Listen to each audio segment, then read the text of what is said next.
Hello, everybody, and welcome to the Wake Up Report. Thought I'd do a little bit of hip-hop or rap music news. I haven't done anything in the hip-hop or rap arena in a while, primarily because most of it is just satanic crap.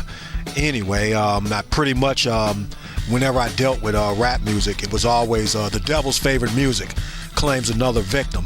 And so, I mean, you know, after a while, man, you know, you just kind of figure out that the music is just in the toilet. You know, rap music is just, it just sucks now. And you know, it is really, really too bad that the music came from such a space of absolute genius and creativity to where it's just what it is now, man. Just total garbage, man. And with these two stories coming up, it doesn't seem like it's going to get any better. Speaking of a time when rap music was really creative, one of the most gifted voices in hip-hop. And I don't go for the nigger rap stuff and all the cursing and all that stuff, man. But I mean, DMX's voice, that guy had a voice like no other, man. And you just couldn't help but listen to that guy. He knew how to put down some lyrics, put down some flow. Pretty good poet, too. I heard DMX do poetry, too. Just one of the few guys, man, just as rough, rugged, and raw as he could be. But, hey, man, there was no denying the gift that he had when it came to rap music. That gift, unfortunately, has been taken away from him by his own hand, because reports have just come out that DMX is in a vegetative state after overdosing on some drugs.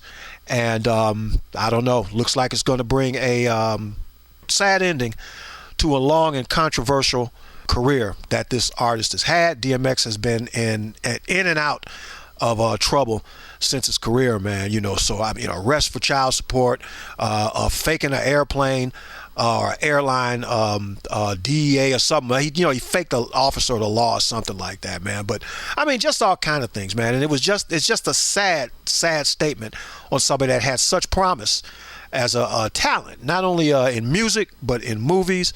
The guy had the gift, and unfortunately, his demons. You know, since we're talking about the devil's favorite music, his demons, he just couldn't outrun them. And at 50 years old, DMX is 50 years old now, and you would think by the time you reached a certain age, all of that stuff would be out of your system. If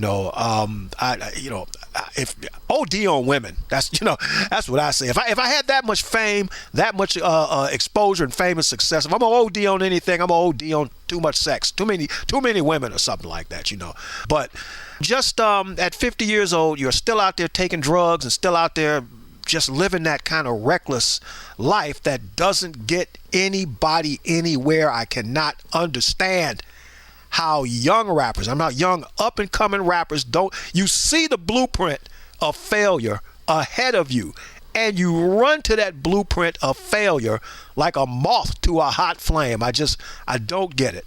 So if DMX manages to pull out of this one, which it's not looking good at all, once you're in that vegetative state kind of way, I don't know, man. So if you get reports that DMX dies in a couple of days or something like that, don't be too surprised. But just a sad way to end such promise. These guys get where they get. The opportunity to reach back and help your people it's all wasted. It's just wasted. And you would think that once you get to a certain point, I've got enough money, I've had enough women. I have everything that I could want. I've done all the drugs that there are to do on planet Earth. Why don't I reach back and help other people? Why don't I reach back and give other people a shot that might otherwise have to struggle and fight so you don't have to go through that. But really, how many billionaires do we have in Black America now? And it hasn't done Black America not one bit of good. Not one bit of good. So, Tyler Perry is the only one that comes to mind. He created a movie studio, he employs people, and he stays off drugs and all that stuff, man. But I mean, for the most part, all the money, all the access, all the things that you said you were denied. And when you get it, you're just as stupid with the money and the responsibility as anybody else. It's just a waste. What good does being a billionaire do when you can't reach back and help other people, man? I don't get it, man. So, but hey, man, I wish DMX well. But if DMX becomes DOA, I will not be surprised. And in other hip-hop news, the hole continues to get deeper and deeper for Tiny and T.I. with these sexual assault, drugging and kidnapping and raping allegations. A husband and wife sex, drugs, and doping duo, apparently. More women have come forward and accused Tiny and T.I. of kidnap, drugging, raping. I do not get it. This one is like, okay, to my knowledge, has anyone ever really come forward and said he and she did that to me? Because I really didn't pay attention to this story too much, man. I was like, all right, somebody's accused them of sexual assault, kidnapping, and all that stuff. And I thought it was just somebody out to maybe try to, shake them down for a quick buck or something like that. But it's gotten so serious that T.I. lost his gig on the Ant-Man movie series, as well as, I guess, other movie and TV projects. It's starting to get a little bit thick, because with more women coming forward, and there's a lawyer now that is encouraging more women to come forward with their information, that I don't know, man, you got to start, you got to start looking at these people in a totally different light. The conspiracy rumor used to be that Hollywood and the entertainment business was overrun and run by nothing more than pedophiles, homosexuals, Satan worshipers, devil worshipers. If you want to get into the business, you got to be inducted through some kind of satanic ritual or some crap like that, man. And I mean, after a while, when it's one or two stories, you go, all right, yeah, please. Because I'm sure everybody remembers the old Jay-Z and Beyonce. They was inducted into the Illuminati, and their child, they had to sacrifice, in order to gain access to all the wealth and the riches that they acquired. And you go, oh boy, please. But when it happens time and time again, you at some point you got to go, geez, is some of this stuff kind of true? It's like everybody that pretty much is involved in Hollywood, they're either gay, lesbian, involved in some kind of hideous drugging and raping schemes and all this kind of stuff, man. After a while, you got to go, oh, okay, well, maybe whoever started that mess ain't too far off. But it does amaze me, or it doesn't surprise me.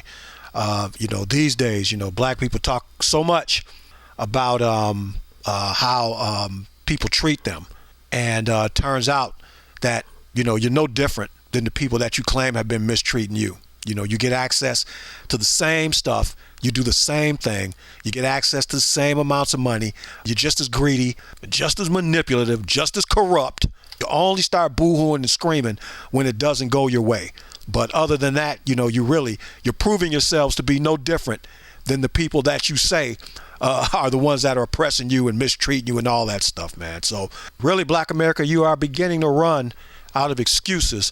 But speaking of satanic worship, next story up will be on Lil Nas X and this, or my take, I should say, on this shoe controversy that he is caught up in right now. If you can pick up a pair of satanic shoes to wear, why don't you pick up a Bible, for crying out loud? Pick up something positive and read it. All this negativity and all this just overdosing on drugs, devil shoes, and all that nonsense, man. Pick up a Bible and read some Bible verses or something. Help yourselves out. You can indulge in every form of behavior except spiritual growth and development. I'm not saying you have to be perfect, but do something to help yourselves out, man. Jeez, just to pray for these clowns. Pray for them. This is KTM and the Wake Up Report saying think a little bit. It will do wonders for you.